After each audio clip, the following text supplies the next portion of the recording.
Praise the Lord. കർത്താവായ യേശുക്രിസ്തുവിന്റെ അതിപരിശുദ്ധമായ നാമം വാഴ്ത്തപ്പെടുമാറാകട്ടെ. അനുഗ്രഹിക്കപ്പെട്ട ഈ സായം സന്ധ്യയിൽ JCNDSD യൂട്യൂബ് ചാനലിലും വാട്സാപ്പ് ഗ്രൂപ്പിലുമായി നിത്യജീവ മൊഴികൾ എന്നുള്ള പ്രസംഗ പരമ്പരയിൽ ഒരു ചെറിയ സന്ദേശം നിങ്ങളുമായി, ചെറിയൊരു ആശയം നിങ്ങളുമായി പങ്കുവയ്ക്കുവാനായി ഞാൻ കർത്താവായ യേശുക്രിസ്തുവിൽ ആശ്രയിക്കുകയാണ്.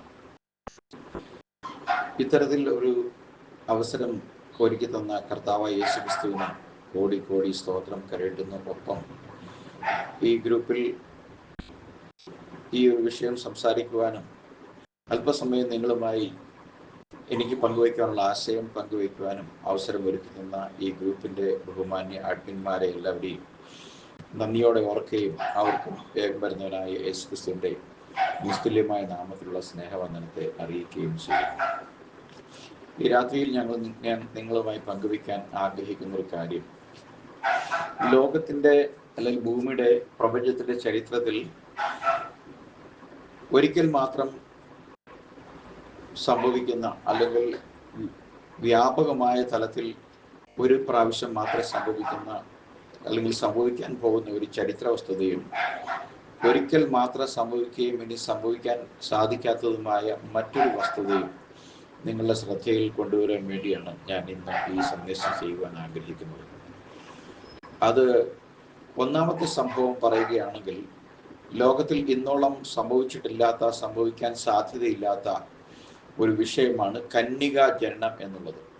നമുക്കറിയാം, ഉൽപ്പത്തി 3-15 വാക്യത്തിൽ ആദ്യത്തെ മനുഷ്യനും ഭാര്യയും പാപം ചെയ്ത് ദൈവകൽപ്പനയെ നിരസിച്ച് ലംഘിച്ചപ്പോൾ ദൈവം അവർക്ക് കൊടുത്ത ഒരു വാഗ്ദത്തമാണ് സ്ത്രീയുടെ സന്തതി എന്ന വാഗ്ദത്തം.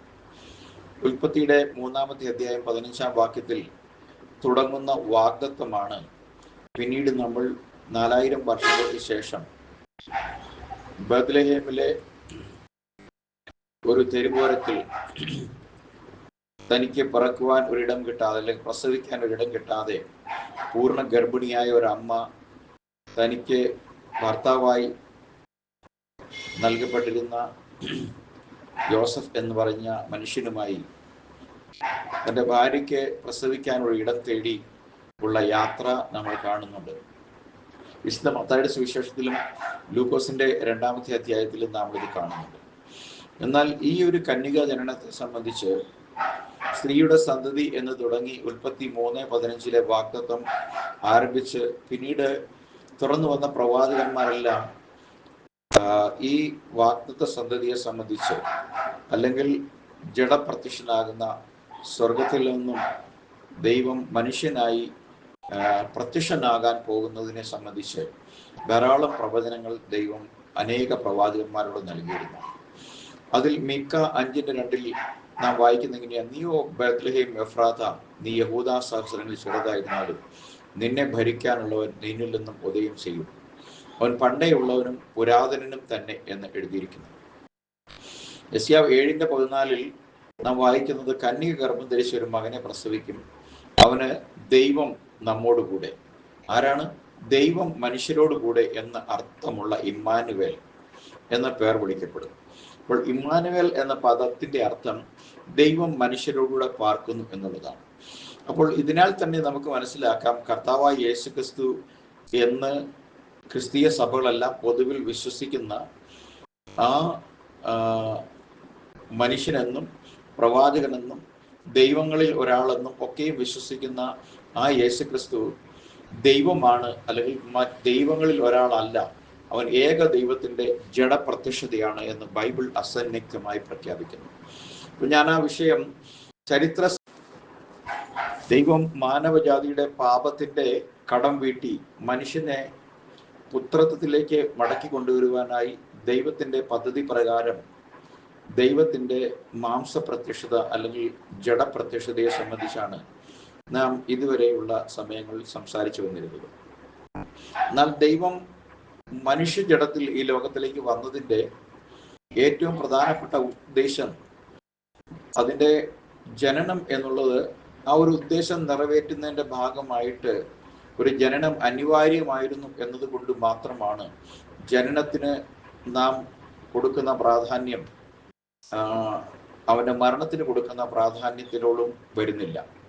എന്നാൽ ഈ ഡിസംബർ മാസം നമ്മൾ ഇങ്ങനെ ഒരു വിഷയം കൈകാര്യം ചെയ്യുമ്പോൾ, അല്ലെങ്കിൽ ഇങ്ങനെ ഒരു കാര്യം നമ്മൾ കേൾക്കുമ്പോൾ, നമ്മുടെ ചുറ്റും ഉള്ള തെരുവോരങ്ങളിലും എല്ലാം ധാരാളം ഇലിമിനേഷൻ നക്ഷത്ര വിളക്കുകളും സാന്റായും കാരൾ സോങ്സും കരോളിൻ്റെ പിന്നെ ടീമുകളായിട്ട് വളരെയധികം വീട് വീടാന്തരവും കടകളിൽ കയറുകയും കളക്ഷനും പിരിവും കേക്കും മധുരപലഹാരങ്ങളും ആഘോഷങ്ങളും ഇങ്ങനെ ധാരാളം കാര്യങ്ങൾ ഇന്ന് ലോകത്തിന്റെ മുഴുവൻ ഭൂഖണ്ഡങ്ങളിലും ക്രിസ്ത്യാനികൾ ഉള്ള എല്ലായിടത്തും ആഘോഷിക്കപ്പെട്ടുകൊണ്ടിരിക്കുകയാണ്. ഇതും ഈ ഡിസംബറിലെ ക്രിസ്മസ് ആഘോഷവും തമ്മിൽ യഥാർത്ഥ ക്രിസ്തുവിന്റെ ജനനവുമായി യാതൊരു ബന്ധവുമില്ലെന്നുള്ളതാണ് ചരിത്ര വസ്തുത. ഞാൻ ആ ചരിത്ര വസ്തുതകളിലേക്ക് കടക്കുന്നില്ല, കാരണം അത് ആ വിഷയം ധാരാളം ആളുകൾ ഈ എല്ലാ ക്രിസ്മസിനും ചർച്ച ചെയ്യാറുള്ളത് കൊണ്ടും ആ വിഷയം നമ്മളുടെ പ്രധാന വിഷയവുമായി യാതൊരു ബന്ധമില്ലാത്തതായതുകൊണ്ടും ക്രിസ്മസ് എന്ന പേരിൽ നടത്തുന്ന ആഘോഷങ്ങളും ക്രിസ്തുവിന്റെ ജനനവും തമ്മിൽ ബന്ധമില്ല എന്ന് പറഞ്ഞുകൊണ്ട് ഞാൻ ആ വിഷയം അവിടെ വിടുകയാണ്. എന്നാൽ ക്രിസ്തുവിന്റെ ജനനത്തിന് നിദാനമായ വിഷയം ആലടിയ അത് തന്നെ പഴയ നിയമത്തിൽ ധാരാളം ഇടത്തിൽ പ്രഖ്യാപിച്ചിട്ടുണ്ട്. ഉൽപ്പത്തി 3:15 തന്നെ സ്ത്രീയുടെ സന്തതിയെ കുറിച്ച് വാഗ്ദത്തം ചെയ്യുമ്പോൾ തന്നെ സ്ത്രീയുടെ സന്തതി പിശാചിന്റെ തല തകർക്കുന്നു എന്നുള്ളതിനെ കുറിച്ച് അതേ വാക്യത്തിൽ തന്നെ പ്രഖ്യാപിക്കപ്പെട്ടിട്ടുണ്ട്. പിന്നീട് ഇങ്ങോട്ട് വന്നപ്പോൾ യെശയ്യാ പ്രവാചകൻ വളരെ വ്യക്തമായി യേശുക്രിസ്തുവിന്റെ ക്രൂസിലെ മരണത്തെക്കുറിച്ച് അല്ലെങ്കിൽ മരണത്തെക്കുറിച്ച് വളരെ വ്യക്തമായി സംസാരിച്ചിട്ടുണ്ട്. 52-53 അധ്യായങ്ങൾ അതിനെ സംബന്ധിച്ച് വളരെ വിശദമായി പഴയ നിയമത്തിൽ കർത്താവായ യഹോവയായ കർത്താവ് ഇപ്രകാരം അരുളി ചെയ്യുന്നു എന്ന് പറഞ്ഞുകൊണ്ട് നമ്മൾ വായിക്കുന്നുണ്ട്. അപ്പോൾ യെശയ്യാ 53 പ്രവചിക്കപ്പെട്ടിരിക്കുന്ന ക്രിസ്തുവിന്റെ മരണം അത് സകല മാനവജാതികളുടെയും പാപത്തിന് പരിഹാരമായി പാപമില്ലാത്തവൻ പാപികൾക്ക് വേണ്ടി മരിച്ചു എന്നുള്ളതിന്റെ അടയാളമായിട്ടാണ്. അതിനെ സംബന്ധിച്ച് നമ്മൾ ഇപ്രകാരം വായിക്കുന്നത് 2 കൊരിന്ത്യർ ചാപ്റ്റർ അതിൻ്റെ 5-ാമത്തെ അധ്യായം അതിൻ്റെ 21-ാമത്തെ വാക്യത്തിൽ നാം ഇങ്ങനെയാണ് വായിക്കുന്നത്. അതായത് പാപം അറിയാത്തവനെ നാം അവനിൽ ദൈവത്തിന്റെ നീതി ആകേണ്ടതിന് അവൻ നമുക്ക് വേണ്ടി പാപമാക്കി. അപ്പം തൻ്റെ ജനനം തന്നെ സ്ത്രീയോ പുരുഷനോ തമ്മിലുള്ള സ്വാഭാവിക ലൈംഗിക ബന്ധത്തിന്റെ പരിണതഫലമായി ഉണ്ടായ ഒരു പൈതലല്ല, മറിച്ച് ദൈവത്തിന്റെ വചനം കന്യാമേരിയിൽ മാംസം ധരിച്ചു വന്നതാണ് കർത്താവായ യേശുക്രിസ്തു എന്ന് ബൈബിൾ വളരെ വ്യക്തമായി പഠിപ്പിക്കുന്നു. അതിനാൽ തന്നെ മനുഷ്യന്റെ യാതൊരുവിധ ഇടപെടലും മനുഷ്യന്റെ യാതൊരുവിധ സാന്നിധ്യമോ ഇല്ലാതെയാണ് ദൈവം ഒരു പുത്രനായി ഈ ലോകത്തിലേക്ക് വരുന്നത്. എന്ന് വെച്ചാൽ ദൈവം ഒരു പുത്രനായി എന്ന് പറഞ്ഞാൽ God in a son, God in A human being. അപ്പൊ ആത്മാവായ ദൈവം യേശുക്രിസ്തു എന്ന ജഡത്തിൽ ഈ ലോകത്തിലേക്ക് വന്നത് പാപം അറിയാത്ത ഒരു ശരീരത്തിലാണ്. ദൈവവചനത്താൽ സൃഷ്ടിക്കപ്പെട്ട ഒരു ശരീരത്തിൽ അവൻ വന്നു. നമ്മുടെ പാപങ്ങൾക്ക് പരിഹാരം ആയി പാപം ഇല്ലാത്തവനായ അവൻ പാപികളായി നമ്മൾക്ക് വേണ്ടി കാൽവരി ക്രൂസിൽ മരിച്ചു. അപ്പോൾ അത് നാം ദൈവത്തിന്റെ നീതി ആകേണ്ടതിന്, പാപികളായ നാം ദൈവത്തിന്റെ നീതിയായി തീരേണ്ടതിന് അവൻ നമുക്ക് വേണ്ടി പാപമായി തീർന്നു എന്നാണ് നമ്മളിവിടെ വായിച്ചത്. എന്നാൽ ഞാൻ ആമുഖമായി സംസാരിച്ചു വന്ന രണ്ടാമത്തെ വിഷയമാണ് നമ്മളെ സംബന്ധിച്ചിടത്തോളം ഏറ്റവും പ്രത്യാശ നൽകുന്ന ദൈവത്തിന്റെ വചനം. അത് വായിക്കാനായി ഞാൻ ഇന്ന് രാത്രിയിൽ വായിക്കാൻ പോകുന്ന ഭാഗം 1 തെസ്സലോനിക്കർക്ക് എഴുതിയ ലേഖനം അതിൻ്റെ 4-ാമത്തെ അധ്യായത്തിൽ നിന്നും അതിൻ്റെ 16 മുതലുള്ള വാക്യങ്ങൾ വായിക്കാൻ ആഗ്രഹിക്കുകയാണ്.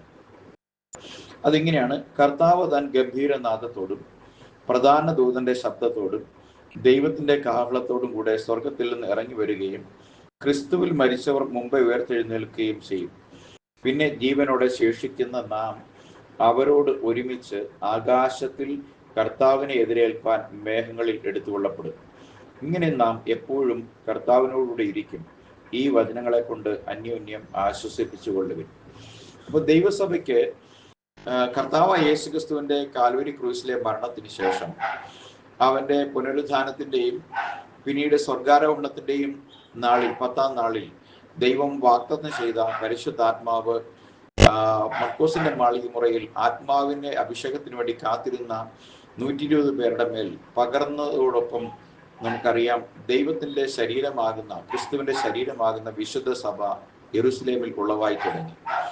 ആദ്യത്തെ ദിവസം 3000-ഓളം ആളുകൾ കർത്താവായ യേശുക്രിസ്തുവിന്റെ നാമത്തിൽ സ്നാനമേറ്റുകൊണ്ട് ആരംഭിച്ച ദൈവസഭ പിന്നീട് തുടർന്ന് അധികം വൈകാതെ 5000-ങ്ങളിലേക്കും 10000-ങ്ങളിലേക്കും ലക്ഷങ്ങളിലേക്കും പിന്നീട് ജാതീയ രാജ്യങ്ങളിലേക്കും പട്ടണങ്ങളിലേക്കും വളരെ ശക്തിയോടെ വ്യാപിക്കുകയും അനേകർ അവരുടെ പാപവഴികളെ ഉപേക്ഷിച്ച് മാനസാന്തരപ്പെട്ട് കർത്താവായ യേശുക്രിസ്തുവിന്റെ നാമത്തിൽ സ്നാനമേറ്റ് പാപങ്ങളെ കഴുകിക്കളഞ്ഞ് ദൈവസഭയുടെ ഭാഗമായി, വാഗ്ദത്ത പ്രകാരം ദൈവസഭയുടെ ഭാഗമായി തീരുകയും അങ്ങനെ ദൈവത്തിന്റെ പരിശുദ്ധാത്മാവിനെ അവർക്ക് വാഗ്ദത്തമായി ലഭിക്കുകയും ചെയ്തു. ഇങ്ങനെ ഉടലെടുത്ത അല്ലെങ്കിൽ സ്ഥാപിതമായി വളർന്നു വന്നിരുന്ന ക്രിസ്തു സഭ പിന്നീട് നമുക്കറിയാം വളരെ ഉപദ്രവങ്ങളിലൂടെയും പീഡനങ്ങളിലൂടെയും ചിതറിക്കപ്പെടലിലൂടെയും കടന്നുപോയി. എങ്കിലും സഭയ്ക്ക് 1-ാം നൂറ്റാണ്ടിൽ തന്നെ തെസ്സലോനിക്ക സഭയിലൂടെ പരിശുദ്ധാത്മാവ് നൽകിയ വാഗ്ദത്തമാണ് സഭയുടെ എടുത്തുകൊള്ളപ്പെടൽ ഒരു നാളിൽ ഉണ്ടാകും. അപ്പോൾ ആ സഭ എടുത്തുകൊള്ളപ്പെടലിനോടനുബന്ധിച്ച് നടക്കാൻ പോകുന്ന സംഭവങ്ങൾ എന്താണ് എന്ന് ചോദിച്ചാൽ, അത് മരിച്ചവരുടെ പുനരുത്ഥാനവും ജീവിച്ചിരിക്കുന്നവരുടെ രൂപാന്തരവും, പിന്നെ ഈ ജീവിച്ച് ഇരിക്കുന്ന രൂപാന്തരപ്പെട്ടവരും മരിച്ചിട്ട് ഉയർത്തെഴുന്നേറ്റവരുമായ ഈ 2 കൂട്ടം ആളുകളും കർത്താവിനെ മധ്യാകാശത്തിൽ പ്രത്യക്ഷനാകുന്ന കർത്താവിനെ എതിരേൽപ്പാൻ മേഘങ്ങളിൽ എടുത്തുകൊള്ളപ്പെടും.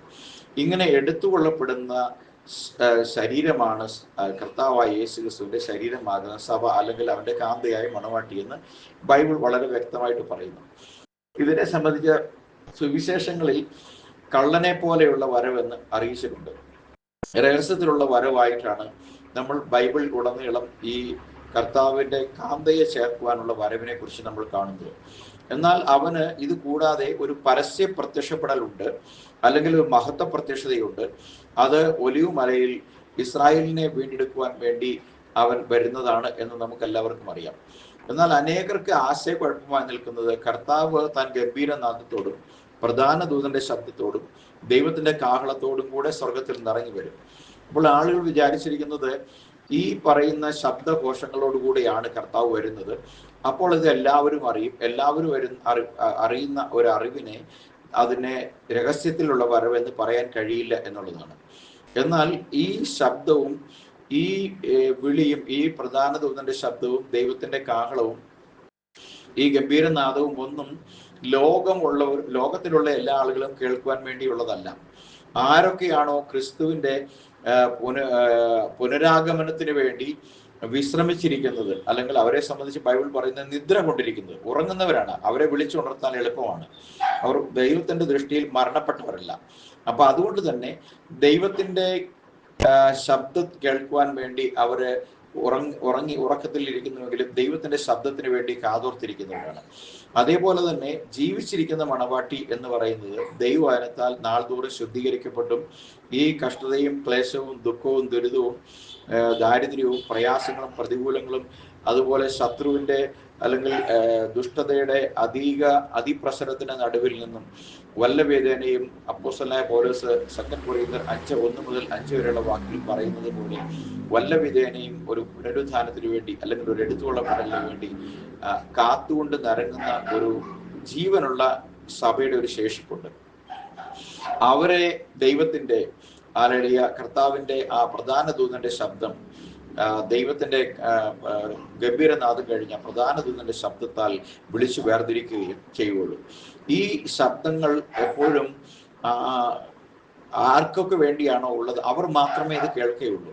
എന്നാൽ ഇത് നമുക്ക് വിശ്വാസികൾക്ക് ഇതിനെക്കുറിച്ച് അറിയേണ്ടതിന് ഇങ്ങനെ ശബ്ദമായിട്ടും പ്രധാന ദൂതന്റെ ശബ്ദമായിട്ടും ദൈവത്തിന്റെ കാഹളമായിട്ടും വെളിപ്പെടുത്തിയിരിക്കുന്നു എന്ന് മാത്രമേ ഉള്ളൂ. നമ്മൾ ഈ എടുത്തുകൊള്ളപ്പെടലിന് പഴയ നിയമത്തിൽ ചില മുൻകുറികൾ നമുക്ക് കാണാൻ സാധിക്കും. ഒന്നാമതായി നമ്മൾ എടുത്തുകൊള്ളപ്പെട്ട ഒരു വ്യക്തിയെ നമ്മൾ കാണുന്നത് ഉൽപ്പത്തി പുസ്തകം 6-ാമത്തെ അധ്യായത്തിൽ ഹാനോക്ക് എന്ന് പറയുന്ന ഒരു വ്യക്തി, അല്ലെങ്കിൽ ഒരു പ്രവാചകൻ എന്ന് പറയാൻ കഴിയുന്ന ഒരു ദൈവ പുരുഷന്റെ എടുത്തുകൊള്ളപ്പെടലാണ്. അദ്ദേഹത്തിന്റെ എടുത്തുകൊള്ളപ്പെടലിനെ കുറിച്ച് മോശ പിന്നീട് എഴുതുമ്പോൾ ഹാനോക്ക് ദൈവത്തോടു കൂടെ നടന്നു, പിന്നെ അവനെ കണ്ടില്ല, അവൻ എടുത്തുകൊള്ളപ്പെട്ടു എന്നാണ് വായിക്കുന്നത്. അപ്പോൾ അതിന് ആരെങ്കിലും ദൃക്സാക്ഷികൾ ഉണ്ടായതായി നമ്മൾ അവിടെ വായിക്കുന്നില്ല. അത് മോശയ്ക്ക് ദൈവം കൊടുത്ത വെളിപ്പാടിനാൽ മോശ എഴുതിയതാണ് എന്ന് നമുക്കറിയാം. തുടർന്ന് നമ്മൾ ഒരു എടുത്തുകൊള്ളപ്പെടൽ കാണുന്നത് മേഘത്തേരിൽ ആഗ്നേയ രഥങ്ങളോടുകൂടി സ്വർഗത്തിൽ നിന്ന് ഇറങ്ങി വരുന്ന രഥത്തിൽ കയറി ഏലിയാവ് മേഘങ്ങളിലേക്ക് എടുത്തുകൊള്ളപ്പെടുന്നു. അവിടെ അതിന് സാക്ഷിയായിട്ട് അതിനെ രേഖപ്പെടുത്തി നൽകുവാൻ ആകെപ്പാടെ ഒരാളെ കാണാനുണ്ടായിരുന്നുള്ളൂ, അത് എലീശയാണ്. എന്നാൽ അത് സ്വാഭാവികമായ ഒരു കാഴ്ച ആയിരുന്നില്ല. കാരണം ഈ പ്രവാചകന്റെ എടുത്തുകൊള്ളപ്പെടലിനെ സംബന്ധിച്ച് പ്രവാചക ശിഷ്യന്മാരുടെ ഇടയിൽ തന്നെ ഒരു സംസാരം ഉണ്ടായിരുന്നു. എലീശായോട് അവരത് പലപ്പോഴും പറഞ്ഞു, ഈ ദിവസങ്ങളിൽ ഒന്നിൽ നിന്റെ പ്രവാചകനെ, യജമാനനെ ദൈവം നിന്റെ അടുക്കൽ നിന്ന് എടുത്തുകൊള്ളും. അപ്പോൾ എനിക്കത് അറിയാം, പക്ഷേ എന്ന് അവൻ പറയുമെങ്കിലും തനിക്ക് ഈ എടുത്തുകൊള്ളപ്പെടൽ കാണാൻ കഴിയുമോ എന്നുള്ള കാര്യത്തിൽ അവന് ഉറപ്പുണ്ടായിരുന്നില്ല. എന്നാൽ അവൻ ഈ മേഘങ്ങളിലുള്ള ഏലിയാവിന്റെ എടുത്തുകൊള്ളപ്പെടൽ ഏറ്റവും അധികം ആഗ്രഹിച്ചതിന്റെ കാരണം തന്റെ യജമാനനായ പ്രവാചകനിലൂടെ ദൈവം ചെയ്തുകൊണ്ടിരിക്കുന്ന വീര്യപ്രവർത്തികളെ കണ്ടിട്ട് തൻ്റെ ഉള്ളിൽ ഇങ്ങനൊരു ആശയുണ്ടായിരുന്നു, എനിക്ക് ഈ എലിയാവിലുള്ളതിന്റെ ഇരട്ടി പങ്ക് ആത്മാവിനെ, ഡബിൾ പോർഷൻ ആത്മാവിനെ തനിക്ക് വേണം. ഇങ്ങനെ ഉള്ള ഒരു ആഗ്രഹവുമായി നടക്കുന്നത് കൊണ്ട് തൻ പല സ്ഥലത്തും എലിയാവിന്റെ മുന്നോട്ടുള്ള യാത്രയിൽ പലയിടത്തും, ബഥേലിലും അതുപോലെ തന്നെ എരിഹോവിലും അതുപോലെ യോർദാന്റെ അടുക്കലൊക്കെ പല സ്ഥലത്തും എലീശായെ ഡ്രോപ്പ് ചെയ്ത് മുന്നോട്ട് പോകാനുള്ള ഏലിയാവിന്റെ പരിശ്രമങ്ങളെ മുഴുവൻ തടഞ്ഞുകൊണ്ട്, ഞാൻ നിന്നാണ്, യഹോവയാണ്, നിന്നെ വിട്ടു മാറുകയില്ല എന്ന് പറഞ്ഞ് അവന്റെ പിന്നാലെ അനുഗമിച്ച് എലീശായോട് പറയുന്ന ഒരു കാര്യം എങ്ങനെയാണ്, എനിക്ക് നീ എടുത്തുകൊള്ളപ്പെടുന്ന സമയത്ത് എനിക്ക് നിന്നിൽ ഉള്ള ആത്മാവിന്റെ ഇരട്ടി പങ്ക് എനിക്ക് വേണം. ഇപ്പോൾ എലിയ പറയുന്ന ഒരു കാര്യം, നീ ആവശ്യപ്പെടുന്നത് വളരെ പ്രയാസമുള്ളൊരു കാര്യമാണ്, പക്ഷേ ഒരു കാര്യമുണ്ട്, ഞാൻ എടുത്തുകൊള്ളപ്പെടുന്ന നീ കണ്ടാൽ നിനക്കത് ലഭിക്കും. അപ്പോൾ എലീശ കണ്ണ് ഇമവെട്ടാതെ പ്രവാചകനെ അനുഗമിച്ചതുകൊണ്ട് ആ എടുത്തുകൊള്ളപ്പെടലിന് താൻ സാക്ഷിയായി തീരുകയും അങ്ങനെ ഒരു എടുത്തുകൊള്ളപ്പെടൽ നമുക്ക് വായിക്കാൻ തക്കവണ്ണം ബൈബിളിന്റെ താളുകളിൽ രേഖപ്പെടുത്തുവാനും ഇടയായി തീർന്നു. അപ്പോൾ ഇവിടെയും ഗ്രന്ഥകാരനായ എലീശ മാത്രമാണ് പിന്നീട് ഇതിനെക്കുറിച്ച് സാക്ഷീകരിച്ചതായിട്ടാണ് നമ്മൾ കാണുന്നത്. അപ്പോൾ ഈ രണ്ട് എടുത്തുകൊള്ളപ്പെടലിന് ശേഷം മൂന്നാമത് ഒരു എടുത്തുകൊള്ളപ്പെടൽ നമ്മൾ കാണുന്നത് കർത്താവിന്റെ പുനരുത്ഥാനത്തിന്റെ 10-ാം നാൾ പ്രധാന ശിഷ്യന്മാരുടെ അകമ്പടിയോടുകൂടി കർത്താവായ യേശുക്രിസ്തു ഒലിവ് മലയിൽ നിന്നും എടുത്തുകൊള്ളപ്പെടുന്നതാണ്. അതും റെക്കോർഡ് ചെയ്യപ്പെട്ടിരിക്കുന്നത്, പ്രധാനമായിട്ടും നമ്മൾ റെക്കോർഡ് ചെയ്ത് കാണുന്നത് ലൂക്കോസിന്റെ സുവിശേഷം 24-ാമത്തെ അധ്യായത്തിലാണ്. അപ്പോൾ ഈ 3 എടുത്തുകൊള്ളപ്പെടൽ നമ്മെ ഓർമ്മപ്പെടുത്തുന്ന ഒരു കാര്യമുണ്ട്. കർത്താവ് പോയി താൻ ഭവനം ഒരുക്കിയിട്ട് പിന്നെയും വന്ന് നിങ്ങളെ ചേർത്തുകൊള്ളും എന്ന വാഗ്ദത്തം നിവർത്തിച്ചുകൊണ്ട് ആണ് ഇവിടുന്ന് പോയത്. അപ്പോൾ എബ്രായ ലേഖനം 9:27 നമ്മൾ ഈ കർത്താവിന്റെ പ്രത്യക്ഷതയെ സംബന്ധിച്ച് പറയുന്നത്, കർത്താവ് തനിക്കായി കാത്തിരിക്കുന്ന രക്ഷയ്ക്കായി അവൻ വീണ്ടും പ്രത്യക്ഷമാകുന്നുള്ള. അപ്പോൾ ദൈവസഭയുടെ ഏറ്റവും വലിയ പ്രത്യാശ എന്ന് പറയുന്നത് കർത്താവായ യേശുക്രിസ്തുവിന്റെ മടങ്ങിവരവാണ്. അവന്റെ മടങ്ങിവരവിലുള്ള പ്രത്യാശയാണ് ദൈവസഭയുടെ ഈ കഷ്ടതയുടെയും ദുഃഖത്തിന്റെയും ദുരിതങ്ങളുടെ നടുവിൽ ഇതേ വിശ്വാസം മുറുകെ പിടിക്കുന്നവർക്ക് അന്യോന്യം ആശ്വസിപ്പിക്കാൻ വക നൽകുന്ന ഒരു കാര്യം. ഈ ദുഃഖ ദുരിതങ്ങളെല്ലാം പെട്ടെന്ന് തീർന്നു പോകും, നാം പറന്ന് ദൈവസന്നിധിയിലേക്ക് പോകും. അപ്പോൾ ദൈവസന്നിധിയിലേക്ക്, കർത്താവിന്റെ അടുക്കിലേക്ക്, കർത്താവിന്റെ പുനരാഗമനത്തിൽ അവനോടുകൂടെ എടുത്തുകൊള്ളപ്പെടുക എന്നുള്ളതാണ് ദൈവസഭയുടെ ഏറ്റവും വലിയൊരു വാഗ്ദത്തം. ഇതിനെക്കുറിച്ചാണ് ഞാൻ ആമുഖമായി പറഞ്ഞത്.